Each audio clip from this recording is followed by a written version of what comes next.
aprovechando este tiempo que nos tomamos para orar y bendecir a estos niños, pero también por las circunstancias que nos tocan vivir en este tiempo, quiero que comencemos a reflexionar acerca de nuestros hijos. Así que algunos domingos vamos a estar pensando en nuestros hijos, ¿sí? Así que si alguno necesita tomarse un tiempo especial para pensar sobre sus hijos, bueno, debería estar acá todos los domingos, a partir de hoy, ¿eh? Especialmente aquellos que todavía no los tienen.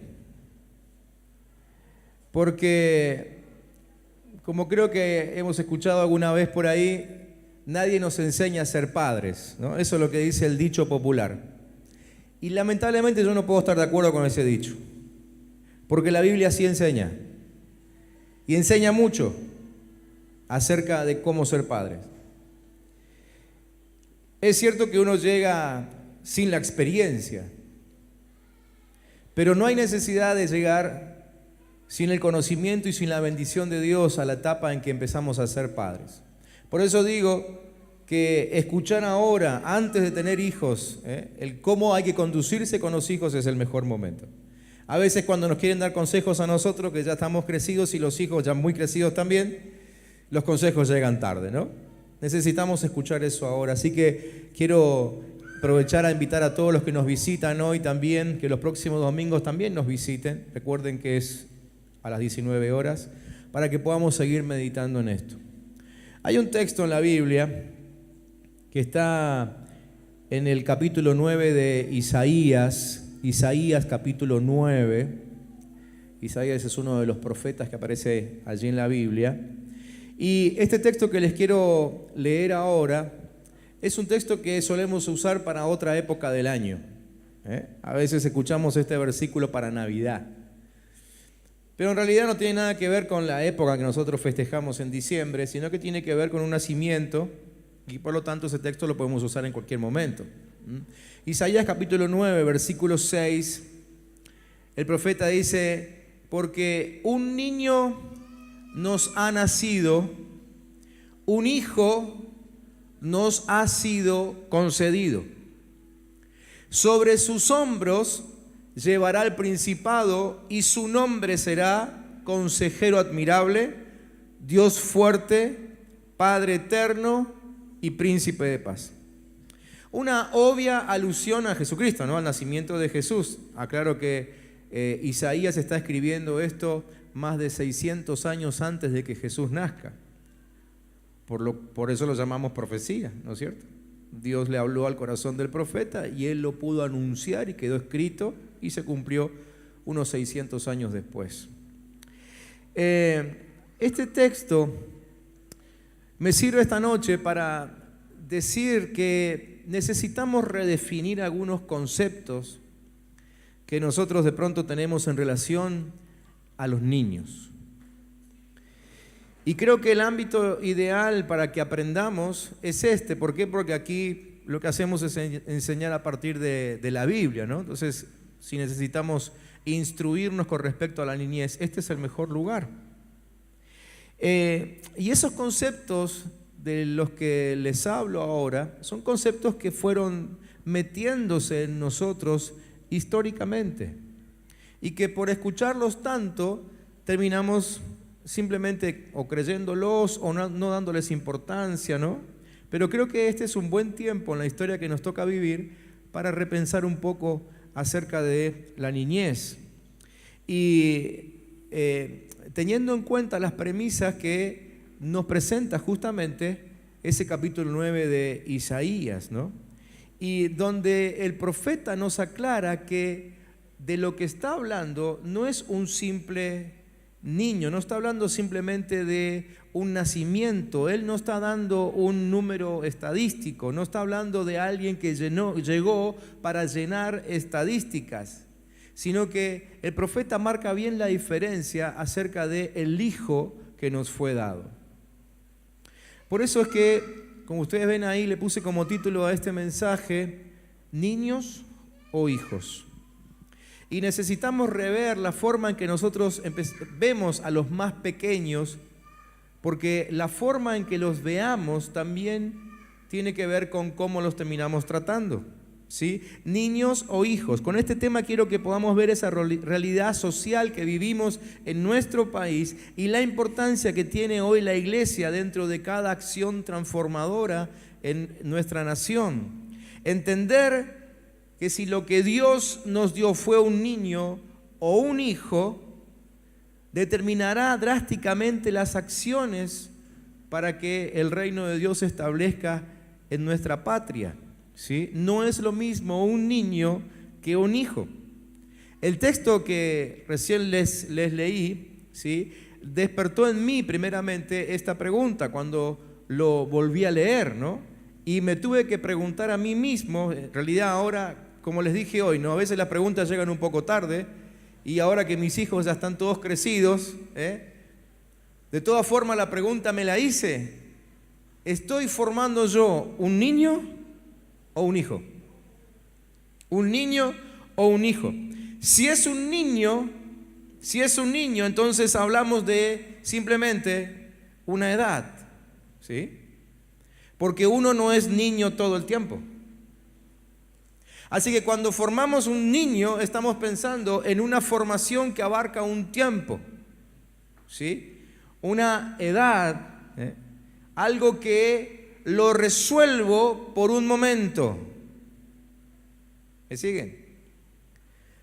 Un niño, lamentablemente, no puede gobernar. Y uso la palabra gobierno a propósito, y la mayoría de los que están aquí lo van a entender porque lo hablamos siempre. Tiene que ver con el propósito con el cual Dios nos creó a todos nosotros. Ni bien creó al primer ser humano, lo primero que le dijo es que lo creaba para ponerse en gobierno de todo lo creado. Así que cada uno de nosotros fue llamado a gobernar un territorio específico debajo de sus pies, empezando por su propia vida, ¿no? Es interesante, aclaro que la Biblia nunca dice que tenemos que gobernarnos entre nosotros, pero sí que tenemos que gobernar la creación, algo que obviamente se nos fue de las manos, ¿no? Hoy ya no lo podemos hacer, pero porque desoímos el consejo de Dios, no miramos su propósito cuando Él nos creó. La cuestión es que un niño no puede gobernar. De hecho, la misma Biblia lo dice en Gálatas, aclara a través del apóstol Pablo que un niño, aunque sea el heredero de todo, no puede gobernar a causa de su edad, ¿sí? No puede gobernar. Entonces, si solo formamos niños, nada nos garantiza que mañana aquellos que tuvimos en casa lleguen a estar en gobierno de sus vidas, de sus situaciones, de sus circunstancias, ¿sí? De hecho, si solamente formamos niños, nada nos garantiza que mañana tengamos hijos. En cambio, si formamos hijos, sí estamos garantizando que los que hoy son niños, mañana serán hijos, pero que gobiernen. ¿Entienden la diferencia? ¿Sí? ¿Se entiende la diferencia, no? En ese versículo que yo les leí, del profeta Isaías, que todavía está en la pantalla, se está hablando de una sola persona, pero desde dos ópticas diferentes, dos cosmovisiones diferentes, ¿sí? Y es lo que les quiero mostrar en este próximo cuadro. Una cosmovisión tiene que ver con ver a ese pequeño como niño, y la otra cosmovisión tiene que ver con ver a ese pequeño como un hijo. La sociedad ve solamente un niño. Pero Dios, dice el profeta, nos entregó un hijo. La sociedad, el niño lo ve para una edad, un tiempo. Niño tiene que ver con edad, con tiempo, pero el hijo es de por vida. Nunca dejamos de ser hijos. El niño, la niñez, marca una etapa de inmadurez. En cambio, un hijo ya califica para heredar. Un niño no califica para heredar. Y les digo por qué. Porque un niño, como les pongo un poco más adelante, es un hijo de nadie. Niño puede ser el que pasó por la calle y ni siquiera tiene padres, ¿no? El niño representa un gasto, ¿sí? Un gasto. Quizás otro domingo les mencione algo más acerca de esto. Pero es un gasto. Para un político es un gasto porque el niño no vota, ¿no? Para la empresa de transporte es un gasto porque el niño no paga pasaje, no paga boleto. Es un gasto. Para los religiosos, el niño es un gasto porque no ofrenda, ¿no? Para los religiosos, aclaro, ¿eh? Acá no hay ninguno. Entonces el niño es un gasto, representa un gasto. En cambio un hijo representa una inversión. Cada vez que nosotros decimos, esta casita es para mi hijo, estoy hablando de una inversión. No la hago con un niño, la hago con un hijo. Un niño representa irresponsabilidad. Un hijo representa herencia. Un niño, como les dije antes, es un hijo de nadie, pero un hijo es parte de un linaje, de una dinastía, de una genealogía. Tiene historia. Un niño simplemente es estadística, pero un hijo representa una proyección. Habla de un futuro. A veces es la proyección del mismo padre en el pequeño y a veces simplemente es la proyección del pequeño, pero en definitiva siempre habla hacia adelante, hacia el futuro. Es decir, cuando Dios creó el mundo, lo hizo bajo un marco de hogar donde sus hijos pueden desarrollar todo el carácter de Él. Los 6 días de la creación muestran el carácter de un Padre celestial que no vio en Adán un niño, sino vio a un hijo a quien le fue encargando todo lo que era suyo. Eso se llama mayordomía, ¿sí? Herencia. Tenemos que entender que Jesús nació en el mundo para mostrarnos, entre otras cosas, que en un hijo está encapsulada la capacidad de transformación. ¿Sí? En un hijo está encapsulada la capacidad de transformación. Si algo se puede transformar, eso se logra a través de un hijo, no de un niño, por todas las características que ya les mencioné. Dice el texto entonces del profeta Isaías, un niño nos es nacido. Miren las definiciones que el sistema establece con respecto a los niños. Legalmente, un niño comprende un periodo estable de 0 a 18 años, ¿sí? Y no hay más que eso. Fuera de los 18 ya no es niño. Como les dije hoy, un hijo uno lo es siempre. Puedes tener 90 años y seguir siendo hijo. El niño tiene un tiempo, tiene un límite. En su evolución psicoafectiva, representa a aquel que no ha alcanzado un grado madurez suficiente como para tener autonomía. Eso es un niño. En cuanto a su desarrollo físico, el niño es simplemente una criatura humana que no alcanzó la pubertad, es decir, no alcanzó la capacidad de reproducirse. Eso es un niño. Y socioculturalmente, según su economía, según sus costumbres, según las creencias, los conceptos son totalmente variados. Pero el profeta sigue diciendo, un hijo nos fue dado. Un hijo nos fue dado. Un hijo es un ser con conciencia de padre. Conciencia de padre, porque tiene un origen. Cuando uno dice, mira, ese es el hijo de, estamos hablando de su origen. En el hijo podemos identificar un origen, en el niño muchas veces no. El hijo tiene una conciencia de futuro, va a llegar a ser como su padre. Del niño no podemos decir lo mismo. El hijo, tiene una conciencia de propósito, ¿sí? En su vida. Y lo vemos en muchos ejemplos en la Biblia. Voy a mencionar solamente algunos para que entendamos el concepto. Por ejemplo, todos seguramente han escuchado hablar de Noé, aunque sea deben haber visto la película por lo menos, ¿no? Pero si no, hubiese sido bueno que la lean en la Biblia, ¿no? Pero dice Génesis capítulo 5 que Lamec vivió 182 años y engendró un hijo. Y llamó su nombre Noé, diciendo, este nos aliviará de nuestras obras y del trabajo de nuestras manos a causa de la tierra que Jehová maldijo. Es interesante que el texto ahí no dice que Lamec tuvo un niño, una criatura, no, tuvo un hijo e inmediatamente determina cuál va a ser su futuro. Y ya sabemos cómo terminó ese hijo, ¿no? Terminó cumpliendo exactamente lo que el padre había declarado sobre él cuando nació. Por eso hoy cuando oraban por cada uno de los niños acá, ustedes escuchaban que los líderes declaraban cosas acerca de su futuro.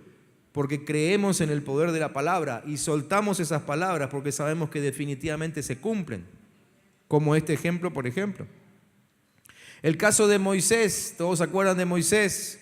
¿Sí? Para el mundo, para los egipcios, Moisés era simplemente el sacado de las aguas. Eso significa su nombre, por eso le pusieron ese nombre, el sacado de las aguas. Y en Egipto lo conocían así, por el que fue sacado de las aguas. Pero para su madre, la madre de ese hijo, era la respuesta de Dios para su pueblo. ¿Y qué terminó pasando con Moisés? Terminó cumpliendo lo que su madre sabía que iba a pasar, liberando al pueblo. Mientras el mundo lo seguía viendo como el que fue sacado de las aguas, él cumplía el propósito que su madre profetizó. Moisés mismo también tuvo un hijo adoptivo, que fue Josué. Digo adoptivo porque obviamente Josué no fue hijo de Moisés. En realidad Josué era hijo de Nun, ¿sí? Pero Nun se murió en el desierto. Se murió en el desierto. Y esto no es solamente una cuestión histórica o geográfica. Tiene que ver con que Nun, su padre, no entendió nada de lo que Dios dijo. Entonces Moisés lo adoptó a Josué. Y este Josué, obviamente Moisés nunca lo trató como un niño, sino que lo trató como un hijo, porque sabía que iba a continuar su tarea. Primero fue su siervo, luego fue su sucesor y terminó tomando la tierra prometida. ¿Sí? Es decir, el concepto, la cosmovisión distinta, la óptica diferente entre unos y otros, es lo que determina el cómo nos vamos a conducir con nuestros hijos. Un ejemplo más, el de Ana. No me quiero olvidar de Ana. Ana era una mujer estéril de la Biblia. Ella rogaba a Dios por un hijo. Durante mucho tiempo rogó a Dios por un hijo, hasta que Dios se lo concedió, ¿sí? Ese hijo se llamó Samuel. Y ese hijo terminó siendo un hijo con proyección, con futuro. Es interesantísimo el caso de Ana, porque después de pedir por un hijo durante tanto tiempo, cuando por fin lo tuvo, lo entregó. Lo entregó para el servicio a Dios. Lo llevó al templo y se quedó a vivir ahí para que sirva a Dios. Es que eso uno lo puede hacer con un hijo, no con un niño. Uno lo puede hacer con un hijo porque uno lo entrega porque tiene proyección.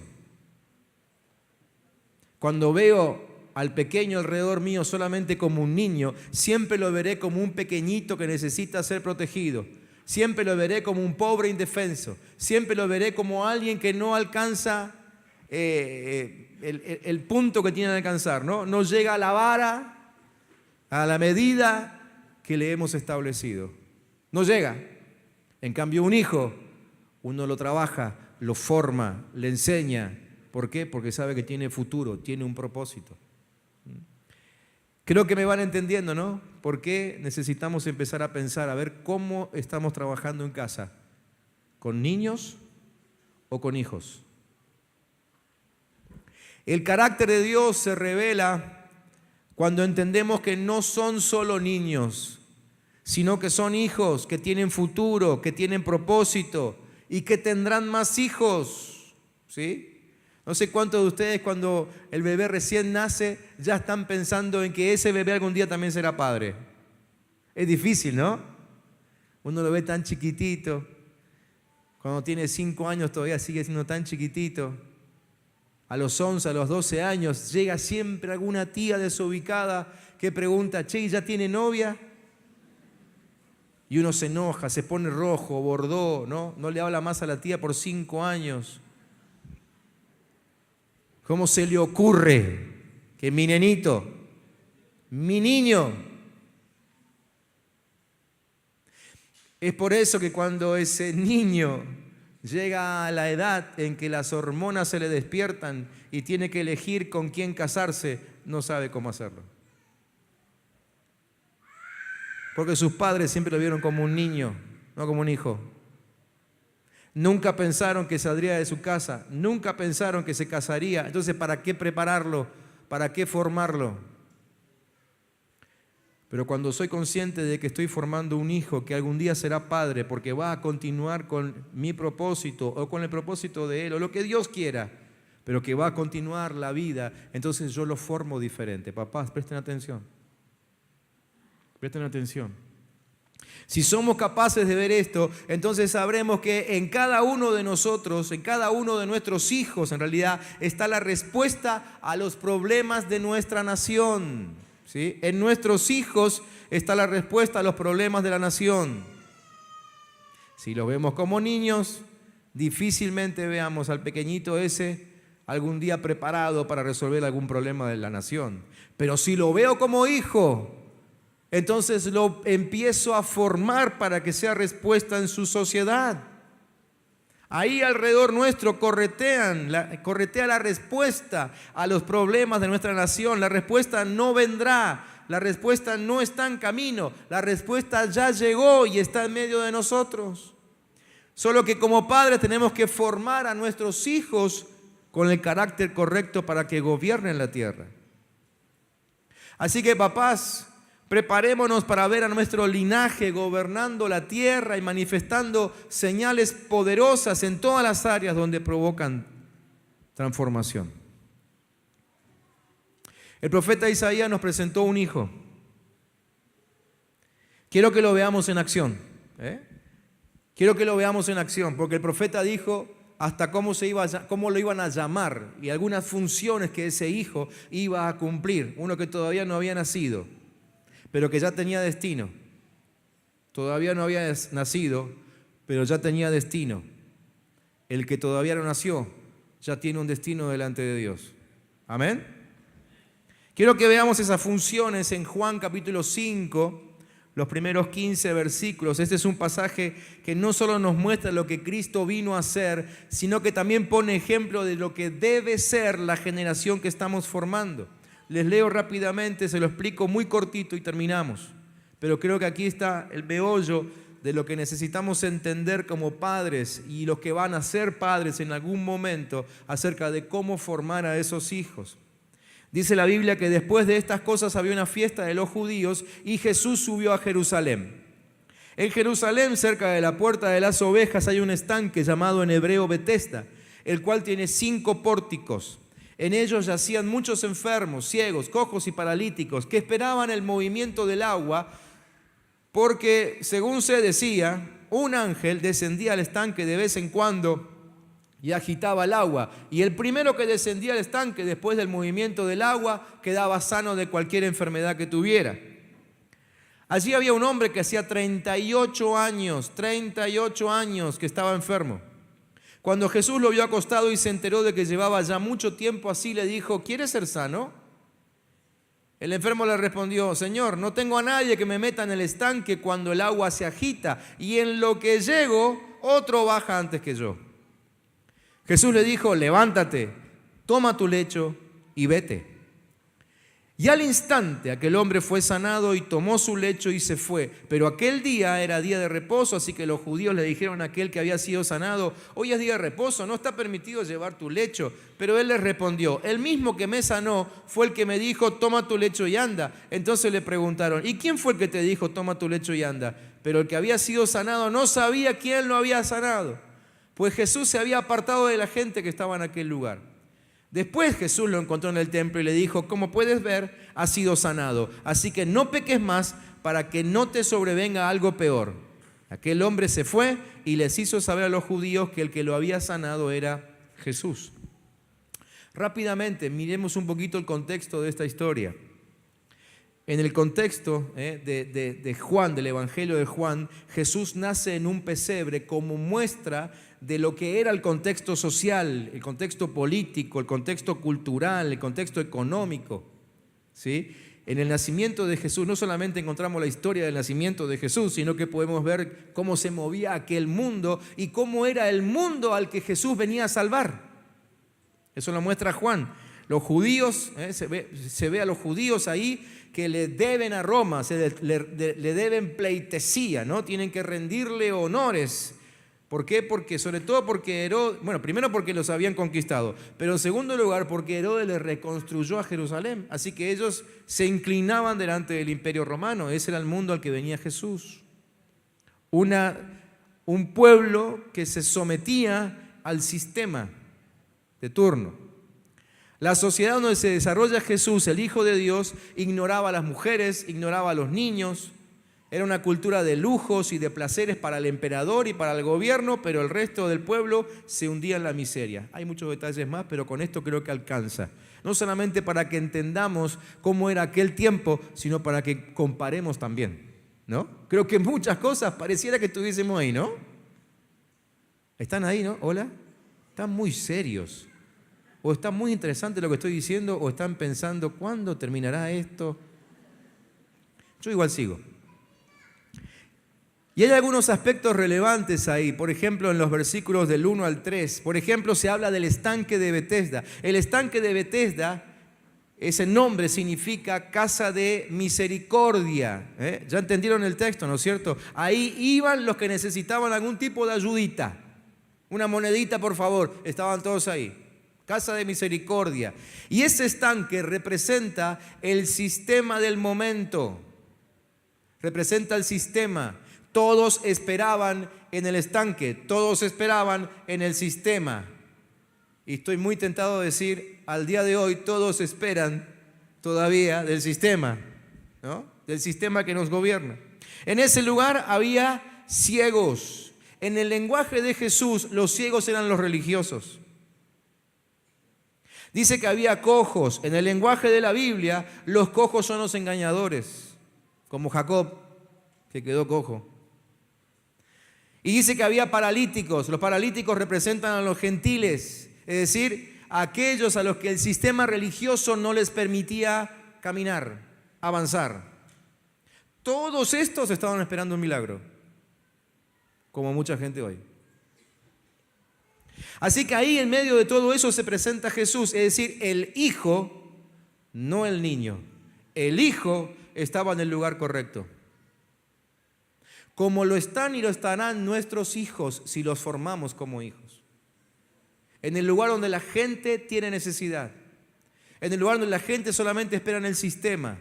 Ahí tenemos que meter a nuestros hijos con nuestra formación, para que ellos hagan lo mismo que Jesús. Los versículos 4 al 6 nos muestra que la gente estaba esperando un golpe de suerte, ¿no? La creencia era que si se movía el agua y alguno se podía meter, el primero que se metía quedaba sano. Difícil de creer, ¿no es cierto? La verdad es que no sé si esto es cierto o no es cierto, pero es bien difícil de creer. Tengo mucha fe, pero hay cosas en la Biblia que me resultan difíciles de creer. Como esto, por ejemplo. Quizá era solo una creencia, algunos decían que no. La cuestión es que otra vez encontramos una tremenda comparación con el tiempo de hoy, porque hoy sí que encontramos a gente todo el tiempo esperando un golpe de suerte, ¿no?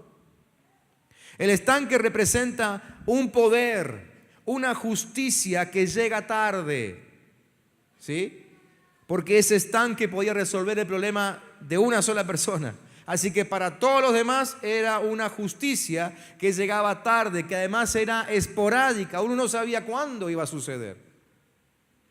Que no promovía la comunidad ni el trabajo en equipo, sino que promovía la división, la competencia y el individualismo. Porque me imagino yo que cuando el agua se movía, codazos era lo que más había en ese lugar, ¿no es cierto? Como hoy, ¿no? Como hoy. Este estanque también representa esa concepción mesiánica que a veces tenemos, ¿no? Salvadora, que se tiene acerca del Estado, como que, bueno, el Estado me tiene que salvar. Concepción mesiánica.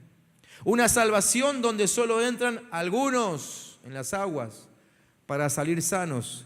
O sea, habla de una casta, de una élite diferente, separada. No es para todos. Estos versículos revelan el tiempo de espera en las soluciones del Estado. Miren, este hombre estaba hacía 38 años esperando su milagro. ¿Se dan cuenta que es como el diario de hoy, de ayer, de estos días, no? América Latina se encuentra en esta realidad, saqueada por intereses individualistas, que se quieren hacer de nuestras riquezas, solo esperan bajar la tasa demográfica, o sea que se muera la mayor cantidad posible de gente para poder quedarse con los recursos. Filosofía de muerte.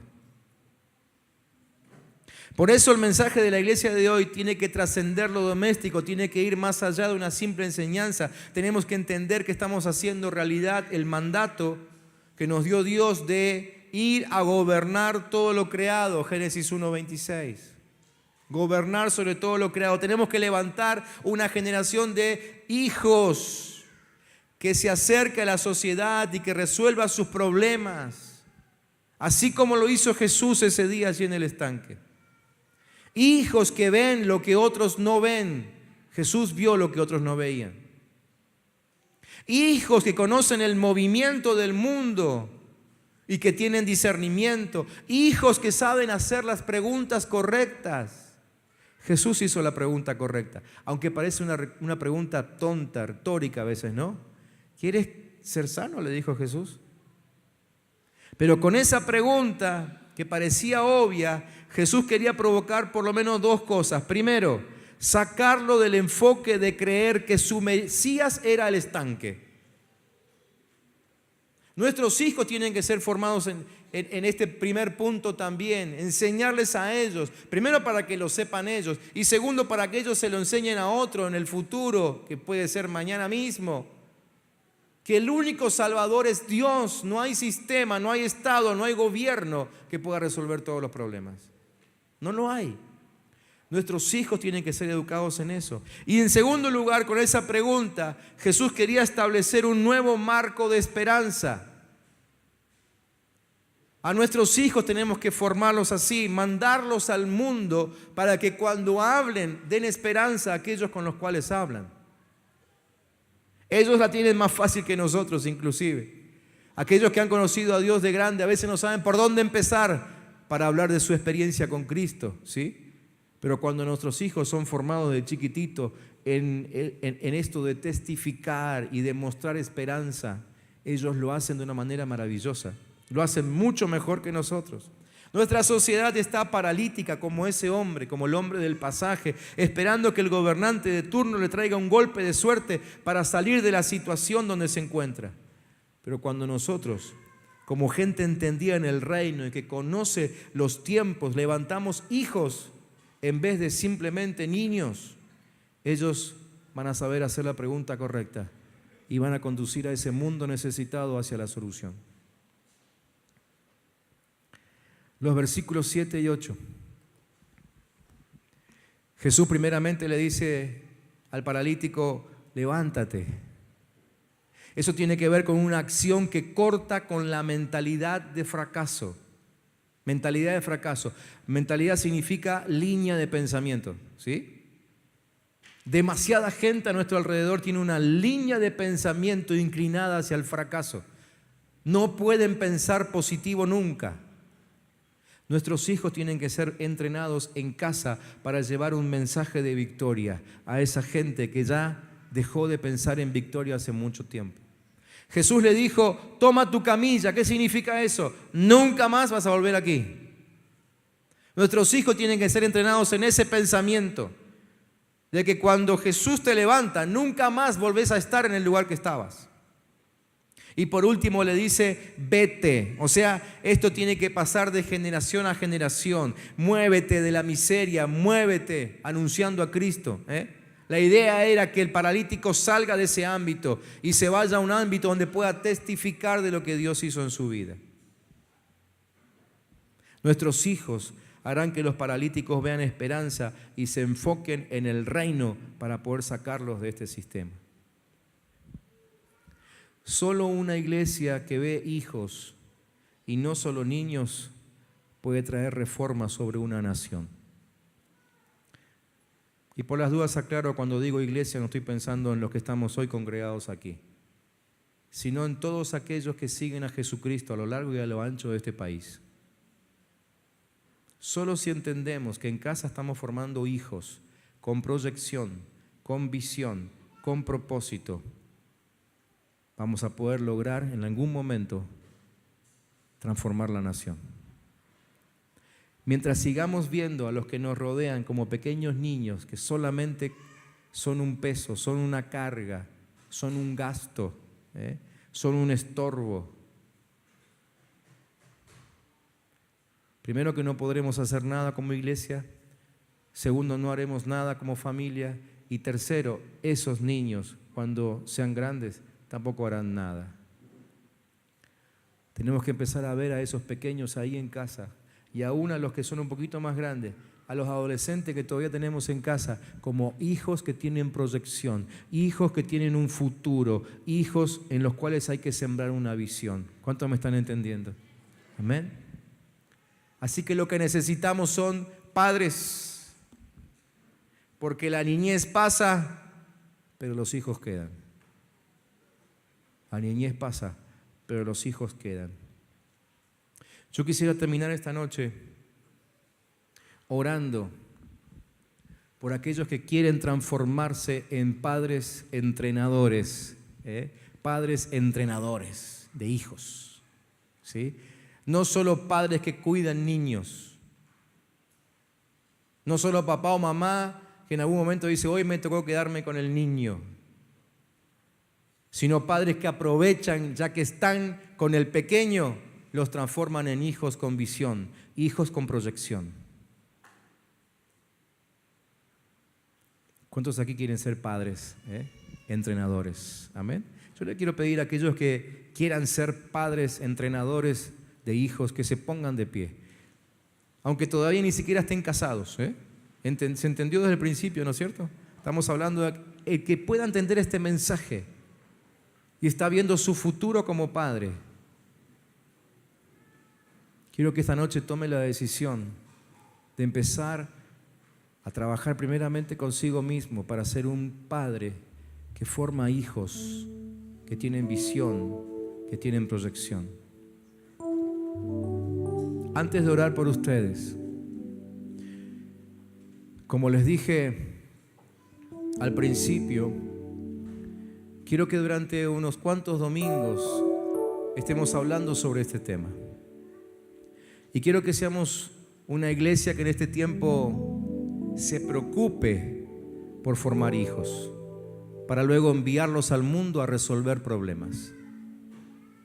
Así que esto no va a ser un mensaje de un solo domingo. Quiero invitarlos a entrar en un tiempo donde vamos a preocuparnos mucho por este tema. ¿Sí? La verdad es que el Señor preparó todas las cosas y justamente hoy fue una noche de bendecir hijos. Y además estamos en un tiempo especial, con un país que empieza a dividirse ahora por otro tema más. ¿Sí o no al aborto? ¿Sí o no a la despenalización del aborto? Dos cosas diferentes. Así que vamos a entrar en un tiempo de oración, de fuerte oración, para que nuestros gobernantes tengan sabiduría del cielo, sabiduría de Dios, para poder elegir, para poder votar correctamente a la hora de decidir sobre este tema. Sabemos que hay mucha presión y la presión no viene de hombres o mujeres. La presión ni siquiera viene de hombres o mujeres violentos o violentas. La presión viene desde el infierno. Porque la intención del infierno es destruir a los niños. Siempre tuvo esa intención. Algún domingo de esto también les voy a mostrar eso a través de la Biblia. Siempre estuvo la intención del infierno de destruir a los pequeños. ¿Por qué? Y porque de los pequeños es el reino de los cielos, ¿no? Y es algo que el diablo siempre quiso. Siempre quiso. Así que todo el tiempo en la historia estuvo buscando matar niños.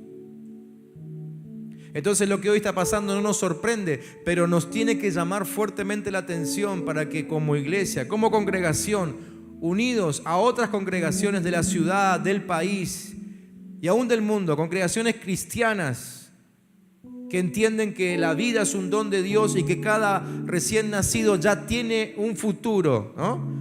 Como hoy les decía acerca de lo que escribió el profeta Isaías. 600 años antes ya se sabía el futuro que iba a tener Jesús.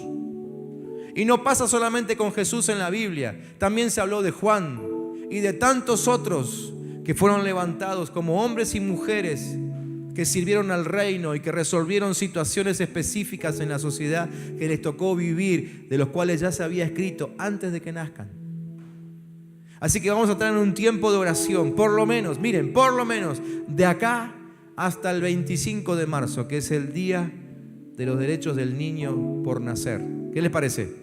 Después vemos si el 25 de marzo renovamos los votos, porque el 25 de marzo es domingo. ¿Cuántos me van a acompañar? Orando, pero orando en serio, orando en serio. Y le vamos a agregar un día de ayuno. ¿Qué les parece? ¿Pueden dejar de comer un solo día para orar un poco más? ¿Sí? No dejar de comer simplemente por dejar de comer, ¿eh? El que tenga que adelgazar, hágalo otro día. Pero dejamos de comer para usar ese rato en la oración. Ese día va a ser el 8 de marzo. ¿Sí? 8 de marzo. A partir de mañana ustedes van a empezar a recibir toda esta información a través de sus grupos de crecimiento. Y le vamos a mandar cosas para que ustedes publiquen, tanto en Facebook como en Twitter. Si tienen Twitter, mucho mejor, porque el gobierno lee Twitter. ¿Sí? El trending topic, ¿sí?, lo marca el Twitter que leen los gobernantes. Así que si pueden, publiquen todo lo que tengan en Twitter. Si no tienen Twitter, ábranse una cuenta. Después la cierran, pero ábranse una cuenta y metan en Twitter todo lo que tenga que ver con la vida. Mucho sí a la vida, mucho sí a la vida. ¿Sí? Nosotros le vamos a ir mandando esa información. Pero nos ponemos de acuerdo. 8 de marzo ayunamos. Pero de hoy hasta el 25 de marzo oramos en unidad con las distintas iglesias del país. ¿Amén? ¿Estamos de acuerdo? ¿Cuántos están de acuerdo? Bien, y una última cosa. Una última cosa para cerrar antes de orar. Esta es la razón por la cual hacemos los campamentos. Esta es la razón. El campamento no es un tiempo de diversión, aunque todos nos divertimos, y mucho. El campamento tiene esta intención, tanto el de niños como el de adolescentes y aún el de jóvenes. Tiene esta intención, formar hijos con visión, con proyección, que puedan ser útiles para el reino en medio de la sociedad que nos toca vivir. Así que papás, si no estaban decididos todavía si mandar a sus hijos o no al campamento, ahora tienen una razón. Es más, casi le diría que si después de todo esto no los mandan, ya saben que plata no es el problema. Si alguien tiene problema de plata, habla con nosotros. Ese no es el problema. Queremos que sus hijos estén por esta razón, porque queremos formarlos como una generación de hijos con visión. Amén. Ahora sí oramos, mientras los músicos vienen subiendo. Ya están todos acá. Muy bien. Señor, en nombre de Jesús, los que estamos puestos de pie, hemos decidido ser padres ya no de niños, sino de hijos. Hijos de los cuales tú hablaste. Como decía el salmista, hijos de los cuales tú dejaste cosas escritas. Porque ya está escrito acerca de nuestros hijos, ya está escrita tu voluntad para ellos, ya está escrito en qué piensas usarlos. Y si esa escritura, si ese deseo de tu corazón no se cumple, Padre, en gran medida nosotros seremos responsables. Por eso es que esta noche tomamos la decisión de ser padres de hijos, hijos con visión, hijos que sirvan al Rey de Reyes y Señor de Señores. Decidimos, Padre, en esta noche, en el nombre de Cristo Jesús, que vamos a poner todo nuestro esfuerzo y toda nuestra enseñanza, la que tenemos y la que vayamos a adquirir, porque ahora tenemos un propósito para adquirirla, la vamos a poner en función de tu reino, para que nuestros hijos crezcan según tu propósito, según el para qué los creaste. Señor, si como padres alguien aquí todavía no sabe para qué le diste un hijo, alguien todavía aquí no sabe para qué lo creaste, Señor, que venga revelación sobre ese padre, sobre esa madre, en el nombre de Jesús. y que en los próximos días entienda por qué ha tenido hijos, y que entienda en qué debe formar y cómo debe formar a sus hijos, para que, Señor, aún todo el cielo se ponga como ayuda y venga a reforzar la enseñanza, y aún con la iglesia y los hermanos y todos trabajemos para que en cada una de nuestras familias haya hijos poderosos en la palabra de Dios. Padre, en el nombre de Jesús, yo bendigo a aquellos que están luchando hoy por hoy en casa con sus hijos, que ellos puedan entender esto, y esto cambia aún su forma de orar por sus hijos. Señor, yo bendigo especialmente a aquellos que todavía no han sido padres, para que lo sean bajo este concepto, para que lo sean bajo esta unción en el nombre de Jesús. Bendigo al que todavía no tuvo hijos, para que cuando los tenga para el reino. Señor, que la responsabilidad del cielo venga sobre nosotros y nos inunde, y cada día podamos meditar en tu presencia acerca de cómo estamos formando a esos hijos que tú vas a usar, o que ya estás usando en medio de estos tiempos. En el nombre de Cristo Jesús. Ahora, Señor, nos unimos como iglesia, nos unimos a otras congregaciones para estar intercediendo por lo que sucede en nuestro país. Señor, para que todo este espíritu de muerte que hay detrás de las marchas, Señor, que buscan asesinar a los niños no nacidos todavía, Padre, que ese espíritu ahora sea cancelado en el nombre de Jesús. Sea cancelado en el nombre de Jesús. Y el espíritu de vida comienza a recorrer las calles de nuestra Argentina. Y aquellos que están predicando y proclamando la vida, no solamente en estos púlpitos, sino en lugares públicos, en la televisión, en la radio, que escriben en los diarios, que escriben libros, que se han puesto a la defensa del no nacido. Padre, los bendecimos, que sean fuertemente fortalecidos, que no les falte nunca la palabra, que sean sabios a la hora de confrontar al enemigo, Señor, y que no retrocedan en ningún momento, en ningún momento. En nombre de Cristo Jesús, en nombre de Cristo Jesús, haznos protagonistas en este tiempo de proclamar la vida, que no nos quedemos callados, que no tengamos temor. Si hay temor, en nombre de Jesús lo anulamos, y que el amor, como dice tu palabra, el amor por Dios, el amor por nuestros hijos, anule todo temor, anule todo temor, por predicar, por hablar a favor de la vida. Señor, en el nombre de Cristo Jesús, sabemos que aún en el medio más hostil, ahí tú siempre te glorificas. Por eso, aún en medio de la violencia que a veces vemos cuando se habla de estos temas, sabemos que tu reino se está estableciendo y estás despertando a tus hijos para que se pongan de acuerdo y defiendan la verdad. En el nombre de Jesús. Amén.